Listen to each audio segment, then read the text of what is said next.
قیامت کے روز میدان محشر میں اتنا خطرناک منظر ہوگا، اتنا بھیانک منظر ہوگا کہ اس منظر کو دیکھ کر انسان کہے گا اے میرے پروردگار عالم تو ہم سے حساب لے لے، اگرچہ ہم جہنم میں ہی چلے جائیں مگر یہ تکلیف ہم برداشت نہیں کر سکتے۔ میرے پیارے ساتھیوں، جب انسان میدان محشر کی تکلیف کو برداشت نہیں کر پائے گا تو جہنم میں جانے کی آرزو کرنے لگے گا، جہنم میں جانے کی تمنا کرنے لگے گا، حالانکہ جہنم کا عذاب اس سے بھی خطرناک ہوگا، جہنم کا عذاب اس سے بھی بھیانک ہوگا۔ اور جہنم کا عذاب کتنا خطرناک ہوگا اس کا اندازہ مسلم اللہ علیہ وسلم نے ارشاد فرمایا، جہنم میں جس آدمی کو سب سے ہلکا عذاب دیا جائے گا اس کو جہنم کے آگ کے 2 جوتے اور 2 تسمے پہنائے جائیں گے۔ جب پاؤں میں آگ کے جوتے اور تسمے پہنائے جائیں گے تو اس کا دماغ ایسے کھولنے لگے گا جیسے ہانڈی میں گرم پانی کھولتا ہے۔ وہ انسان جہنم میں یہ سوچے گا، وہ انسان جہنم میں یہ تصور کرے گا کہ سب سے زیادہ عذاب مجھے کو دیا جا رہا ہے، حالانکہ اس کا عذاب سب سے ہلکا ہوگا، حالانکہ اس کا عذاب سب سے کم ہوگا۔ میرے پیارے ساتھیوں، سب سے ہلکا عذاب کا عالم یہ ہوگا تو بڑے بڑے عذابوں کا عالم کیا ہوگا؟ سود کھانے والوں کے عذاب کا عالم کیا ہوگا؟ شراب پینے والوں کے عذاب کا عالم کیا ہوگا؟ حرام کھانے والوں کے عذاب کا عالم کیا ہوگا؟ زناکاری کرنے والے کا عذاب کا عالم کیا ہوگا؟ جھوٹ بولنے والوں کے عذاب کا عالم کیا ہوگا؟ ذرا سوچنے کا مقام ہے۔ اس لیے میرے پیارے ساتھیوں، آخرت کی تیاری کیجیے، قبر کی زندگی کی تیاری کیجیے۔ یہ دنیا چند روزہ ہے، آخرت ایک دائمی زندگی ہے، آخرت ایک ہمیشہ ہمیشہ رہنے والی زندگی ہے۔ آج ہم آخرت کی تیاری نہیں کر رہے ہیں۔ یاد کرو صحابہ کرام۔ محترم حضرات، قرآن کریم سورہ حشر کی آپ کے سامنے تلاوت کی گئی ہے۔ اس آیت کریمہ کے اندر اللہ تعالیٰ نے مومنوں سے خطاب کیا ہے، ایمان والوں سے خطاب کیا ہے۔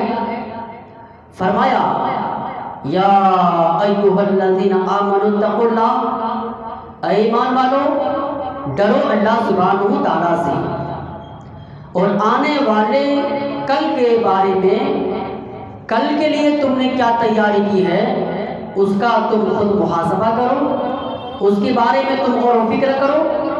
پھر اللہ تعالیٰ نے دوبارہ کہا واتقوا اللہ ان اللہ خبیر بما تعملون، ڈرو اللہ سبحانہ و تعالیٰ سے اس لیے کہ اللہ تعالیٰ تمہارے عملوں سے خبردار ہے۔